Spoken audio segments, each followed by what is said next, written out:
नमस्कार 4 PM में आप सभी का स्वागत है। लोकसभा चुनाव को लेकर इन दिनों जमकर तैयारियां चल रही हैं। सभी नेता लगातार प्रचार में जुटे हुए हैं। चुनावी जनसभाएं हो रही हैं। इस बार का चुनाव भले ही इंडिया बनाम एनडीए हो, लेकिन चुनाव में भाजपा की टेंशन बढ़ती जा रही है। जैसे जैसे चुनावी चरण आगे बढ़ रहे हैं, वैसे ही भाजपा के लिए परेशानी का सबब भी बढ़ता जा रहा है। साउथ में तो कांग्रेस मजबूत पहले से ही है, अब हिंदी बेल्ट को भी साधने की तैयारी में जुट गई है। अब ऐसे में कांग्रेस की एकाएक यूपी में एक्टिव होने से एनडीए खेमे में खलबली मच गई है।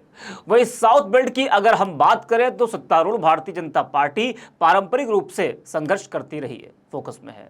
अगर पार्टी प्रधानमंत्री नरेंद्र मोदी और उनकी भाजपा को लगातार तीसरी बार अभूतपूर्व कार्यकाल का दावा करने से रोकने के लिए अपना योगदान देना चाहती है, तो यहां मजबूत प्रदर्शन महत्वपूर्ण होगा।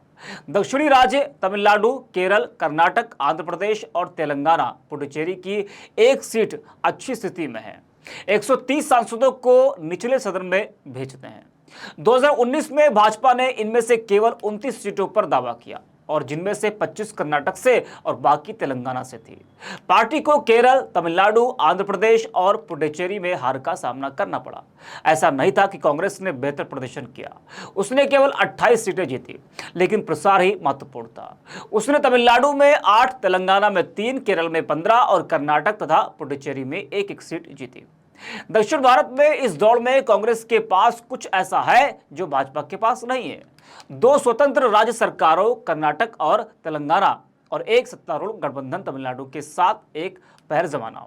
केरल और पुडुचेरी में भी इसकी मजबूत उपस्थिति है। केवल आंध्र प्रदेश अधिक खुला क्षेत्र है, इसलिए कांग्रेस दक्षिणी राज्यों से अपने रिटर्न को अधिकतम करने के लिए उत्सुक है। खासकर जब आम सहमति यह है कि भाजपा फिर से हृदय भूमि और हिंदी भाषा राज्यों पर हावी हो जाएगी। वही अगर हम कर्नाटक की बात करें तो बीजेपी के लिए 2019 से भी बेहतर प्रदर्शन के लिए दक्षिण भारत के राज्यों में अपनी स्थिति मजबूत करना जरूरी है। कर्नाटक में पिछले 2 लोकसभा चुनावों में बीजेपी का प्रदर्शन शानदार रहा। हालांकि विधानसभा चुनाव में कांग्रेस ने बेहतरीन वापसी की और राज्य में दोबारा सत्ता में आई। ऐसे में बीजेपी जब तक इस प्रदेश में कमल नहीं खिलाएगी, तब तक उसके लिए 400 से ज्यादा सीटें लाने की महत्वाकांक्षा पूरी नहीं हो सकती।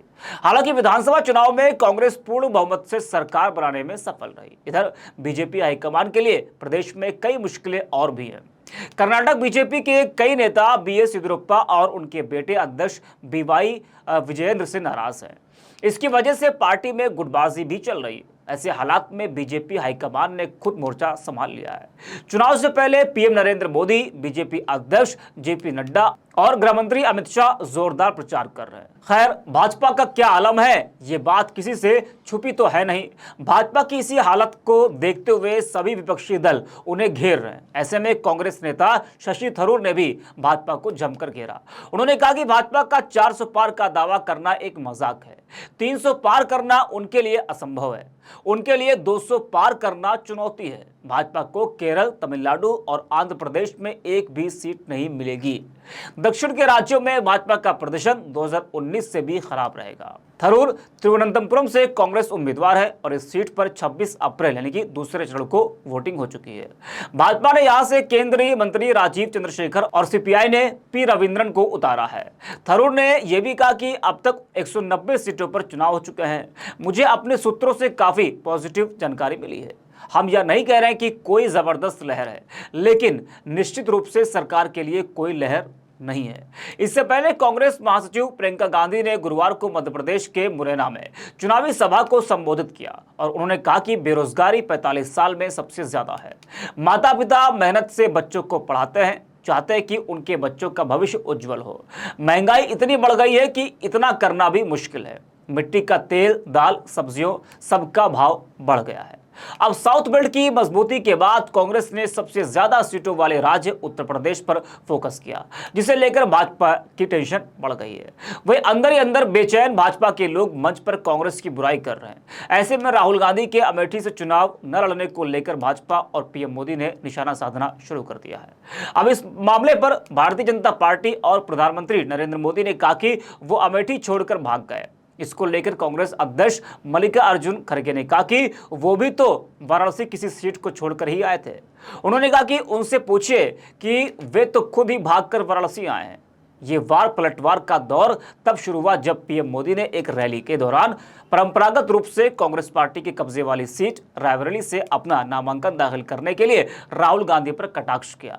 उन्होंने कहा कि डरो मत भागो मत, डरो मत भागो मत, जिस पर कांग्रेस अध्यक्ष मल्लिकार्जुन खड़गे ने पलटवार करते हुए मोदी पर अपने ही निर्वाचन क्षेत्र वाराणसी में भागने का आरोप लगाया। भाजपा ने राहुल गांधी की दोहरी उम्मीदवारी का मजाक उड़ाने का मौका भुना लिया। बीजेपी के राष्ट्रीय महासचिव दुष्यंत कुमार गौतम से जब गांधी के रायबरेली से चुनाव लड़ने के बारे में पूछा गया तो उन्होंने मजाकिया अंदाज में कहा, भाग राहुल भाग, राहुल भाग, राहुल भाग, भागो राहुल भागो, जिसका अर्थ है कि 2 निर्वाचन क्षेत्रों से चुनाव लड़ने का गांधी का निर्णय केरल के वायनाड में उनकी संभावनाओं में आत्मविश्वास की कमी को दर्शाता है। आपको बता दें कि भारत जोड़ो यात्रा के बाद से कांग्रेस नेता राहुल गांधी काफी ज्यादा एक्टिव नजर आ रहे हैं। वह हर मामले पर लगातार बोल रहे हैं। वही ऐसे में कांग्रेस नेता राहुल गांधी भी भाजपा पर जमकर हमला बोल रहे हैं। उन्होंने एक जनसभा के दौरान क्या कुछ कहा है, जरा आप इस वीडियो में देखिए। कहना पड़ता है प्रेस के मित्रों, आजकल हैं ये किसी और के मित्र, मोदी जी के मित्र। 24 घंटा नरेंद्र मोदी की का वीडियो दिखेगा और ऐसा लगता है कि आजकल के पत्रकार जो एंकर्स हैं, सवाल पूछते हैं, लगता है कि ये बीजेपी के मतलब या तो कार्यकर्ता है या इनके पेरोल पे है। देखिए, लड़ाई संविधान को बचाने की है। एक तरफ Congress party, India alliance constitution को, संविधान को, लोकतंत्र को बचाने में लगी है। दूसरी तरफ नरेंद्र मोदी जी, आरएसएस इस किताब को खत्म करना चाहते हैं। जो ये अंबेडकर जी की देन है, जिसमें फूले जी की सोच है, महात्मा गांधी जी, जवाहरलाल नेहरू जी, जिन्होंने मिलकर हिंदुस्तान की जनता के साथ सालों लड़ाई कर ये इस देश को दिया, इसको नरेंद्र मोदी, बीजेपी बदलना चाहते हैं, खत्म करना चाहते हैं। इसी से हिंदुस्तान के गरीब लोगों को, किसानों को, पिछड़ों को, दलितों, आदिवासियों को, माइनॉरिटीज को, गरीब जनरल कास्ट को अधिकार मिलता है। इसके बिना आप कहीं के नहीं रहोगे। जो भी आपके पास है सारा उन्हीं 22-25 लोगों के हाथ में चला जाएगा।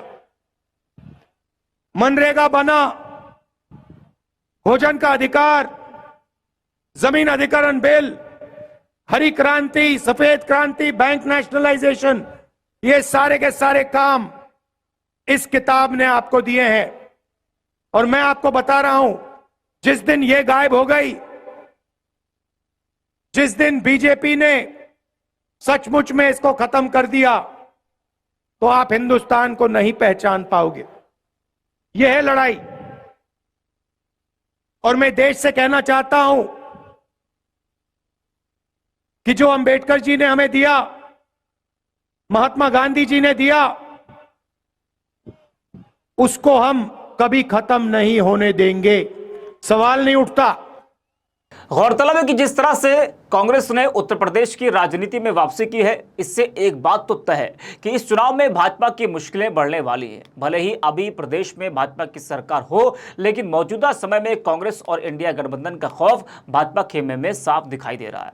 खैर, ये कब तक चलेगा और इससे कितना फायदा होगा, ये तो आने वाले चुनावी परिणामों से ही पता चल जाएगा। फिलहाल के लिए इस खबर में इतना ही। अब तक के लिए देखते रहिए 4 PM न्यूज नेटवर्क। धन्यवाद आपका।